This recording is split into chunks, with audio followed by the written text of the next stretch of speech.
very essential knowledge has been lost in the 20th century. It's fascinating how it happens, really. And I didn't really learn it myself until I assisted at maybe 40-some births.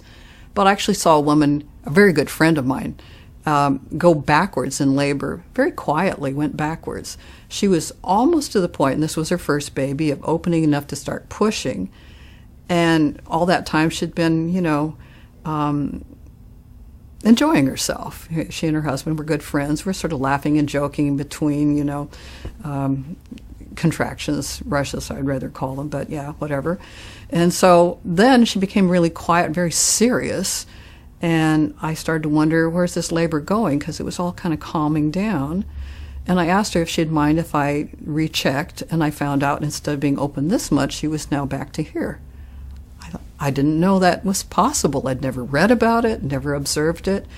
And so I just thought, well, I know there's nothing wrong with your cervix, your uterus. It's performing very nicely. Your mood, however, has changed. So let's just change it back to what you were before. So I suggest she regain her sense of humor, laugh at my silly jokes. And you know what happened when she did? She reopened. And I thought, that's really good.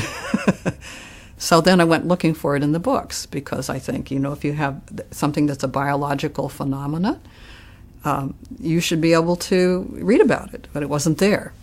And I became fascinated by that, because it wasn't in the obstetrics text, it wasn't in the nursing text, and yet experienced nurses reported, experiencing this happen. And I said, well, don't you ever tell the doctors about it?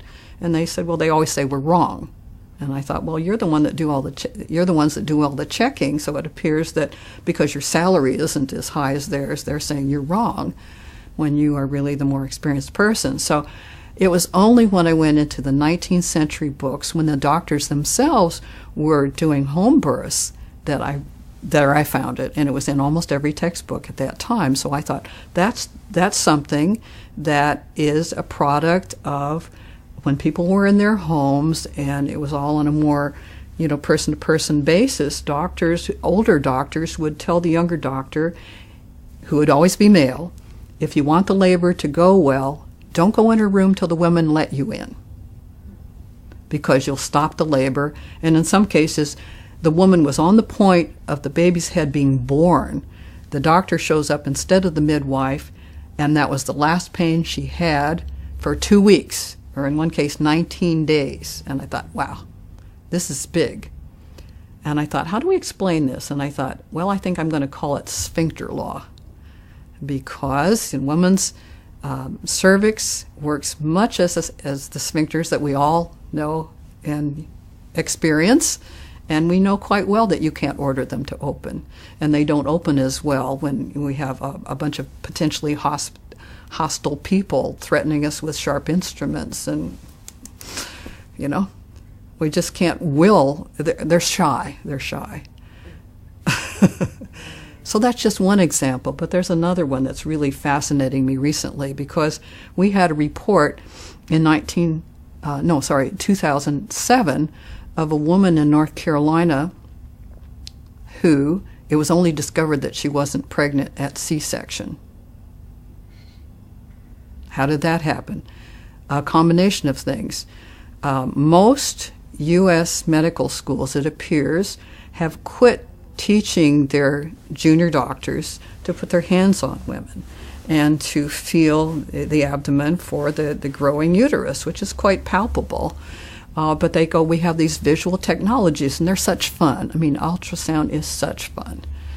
And but it's only as good as the person reading it. And if you can mistake some impacted poo for a pregnancy, I mean, you're not very good at what you're doing, but it seems it's pretty easy to make that mistake. And then later on, via another ultrasound, to not, of course, detect a heartbeat. Poo doesn't have a heart. And so you've got a woman who wants to be pregnant. Her body can mimic the signs of pregnancy, and this phenomenon exists in other mammals.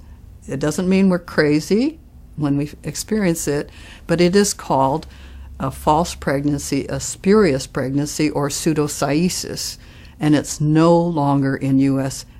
obstetrics textbooks. It was edited out apparently as not very important knowledge in the 90s, but it was in every textbook before that. And I'm just appalled that now women in my country are in danger of having a C-section when they're not even pregnant because of ignorance.